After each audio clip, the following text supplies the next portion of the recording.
Walang pagsabog, walang alikabok, walang biglaang pagbagsak, at gayon paman, ang gusali ay patuloy na humihina o lumiit. Ito ang invisible demolition method ng Japan sa Tokyo. Isang 40-story tower ang pinababa mula sa taas. Nagtayo ang mga engineers ng 3 palapag na scaffold sa bubong at binalot ito ng sound-insulating panels mula sa kalsada. Halos hindi mo mapapansin na demolition ang nangyayari. Sa loob, nag-install ang mga workers ng 15 steel columns bilang pansamantalang suporta. Mano-mano nilang tinanggal ang mga glass at aluminium. Pagkatapos, tinanggal nila ang reinforced concrete isa-isa, piraso-piraso. Kapag malinis na ang isang palapag, ang hydraulic jacks ay ibinababa ang scaffold ng isang level. Inuulit ang cycle palapag-palapag at ang gusali ay dahan-dahang lumiit mula sa labas. Parang Tetris ang hitsura nito, pero sobrang bigat na blocks kumpara sa explosive demolition. Ang method na ito ay halos invisible. Ang lahat ng basura ay ibinababa gamit ang crane at madalas ay nire-reuse. Ngunit may kapalit. Ang explosives ay kayang tapusin ang gusali sa loob ng isang araw, samantalang ang method na ito ay humigit kumulang 5 araw bawat palapag. Kaya ang isang 40-story tower ay aabutin ng halos kalahating taon. Kaya alin ang pipiliin mo, bilis o katahimikan?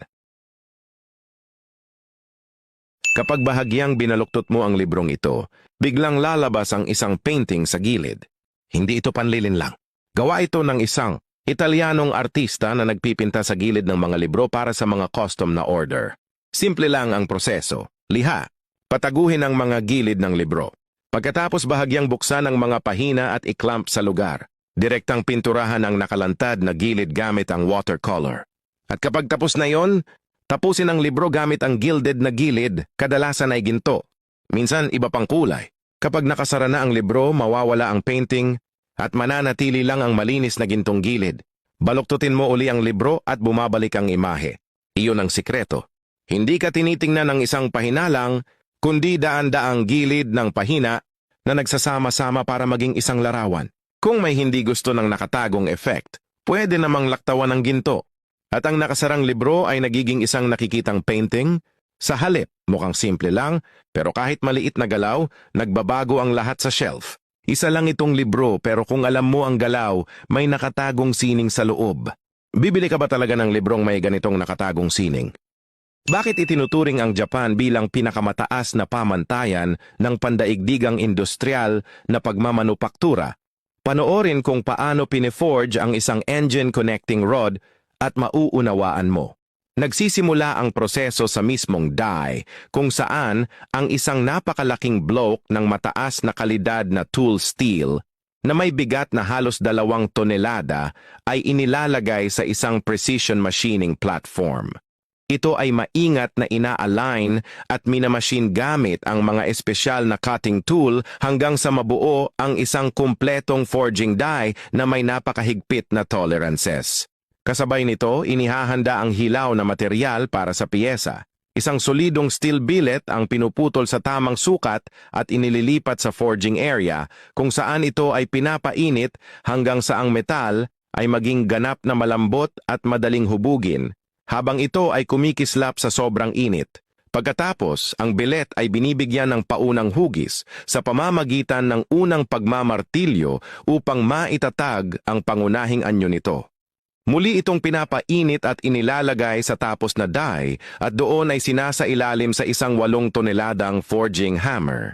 Paulit-ulit na tumatama ang martilyo at sa bawat hampas ay unti-unting nabubuo ang pinal na hugis ng connecting rod. Kapag tapos na ang forging, ang sobrang material sa paligid ng mga gilid ay tinatanggal at ang ibabaw ay pinapakinis.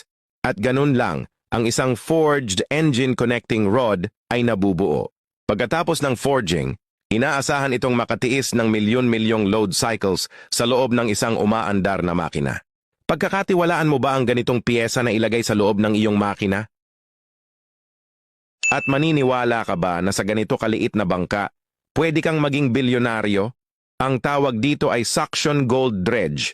Maaaring maliit lang ito tingnan, pero isa ito sa pinakamahalagang gamit ng maraming prospektor sa paghahanap ng ginto sa mga ilog. Sa mga ilog, karaniwan ng bangka ay lumulutang sa dalawang pontoon na may nakakabit na gasoline engine at high-pressure water pump sa ibabaw. Kapag pinaandar ang makina, ang pump ay naglalabas ng napakabilis na tubig na lumilikha ng suction sa pamamagitan ng jet tube na parabang nagiging isang higanteng vacuum sa ilalim ng tubig ang sistema. Hinahatak nito ang buhangin, graba at putik diretsyo mula sa ilalim ng ilog. Lahat ng materyales na iyon ay ipinapadala sa sluice box system ng bangka. Sa loob nito ay may miner's mats at mga hanay ng metal riffles. Habang dumadaloy ang tubig, ang mas magaang buhangin at maliliit na bato ay nahuhugasan palayo, habang ang mas mabigat na ginto ay bumababa at naiipon sa likod ng mga riffles at sa mga mats. Ang ginto ay higit 7 beses na mas dense kaysa sa karaniwang graba ng ilog, kaya kahit malakas ang agos ng tubig, napakahirap nitong matangay. Kapag sinasabi ng mga tao ang 6-inch dredge, ang tinutukoy nila ay ang diameter ng suction hose. Mga 6 na pulgada ang lapad. Ang ganitong laki ay itinuturing na mid-range dredge at kayang magproseso ng 2 ng tonelada ng graba kada oras. Sa mga lugar tulad ng Alaska, Canada at ilang bahagi ng Australia, maraming prospektor ang gumagamit ng ganitong makina para maghanap ng maliliit na piraso ng ginto na nakatago sa ilalim ng mga ilog. Isipin mo na nagtatanim ka sa isang dalisdis. Ang tindi ng slope na kahit maglakad ay hamon sa mga bundok ng China. Ito ang pang-araw-araw na pakikibaka para sa mga magsasaka. Paano mo ihahatid ang toneladang ani pababa sa gilid ng bangin? Well, isang revolusyonaryong ideya ang binago ang lahat. Agricultural monorails. Ito ay mga maliliit na sistema ng tren na nag-uugnay sa mga bukirin sa tuktok ng bundok diretso sa mga pamilihan sa kapatagan. Handa ka na bang makita kung paano binabago ng mga mini-train na ito ang buhay sa kanayunan? Ang maraming higante, ang SJS-200, nagsimula lahat sa Huaping County, Yunnan, isang lugar na kilala sa mga mangga. Dati, kailangan ng mga magsasaka na buhatin ang mabibigat na basket sa kanilang mga likod o magbayad ng malaki sa mga trabahador. Nakakapagod at kadalasan nadudurog ang prutas. Pero ang monorail ang nagbago ng laro. Tingnan ang SJS-200 model ng Earth Explorers. Pinapagana ito ng maliit na gasoline engine, ngunit kaya nitong magdala ng hanggang 200 kilo sa isang biyahe, mula sa prutas at abono hanggang sa mabibigat na kagamitan. Inililipat nito ang lahat pataas at pababa ng bundok na walang kahirap-hirap. Matalinong disenyo, kayang takpan ang kahit anong uri ng terrain, ang pinakakamangha-mangha kung gaano kadaling iset-up ito. Hindi mo kailangang gumawa ng sementadong daan. Ang mga steel supports ay simpleng itinutulak sa lupa at ang mga rails ay ibinabaluktot para bumagay sa hugis ng bundok. Dahil sa modular na disenyo na ito, maiaayos ito kahit gaano pa kabalat o paikot ang daan. Mula sa kawayan at palay hanggang sa dalandan at kahoy, wala ng prutas o produkto na hindi kayang dalhin ng tren na ito. Hindi lang ito tungkol sa pagtitipid ng oras, kundi pati sa kalidad. Dahil hindi nababangga ang prutas sa basket, nananatiling sariwa ito at nakakakuha ng mas mataas na presyo sa pamilihan.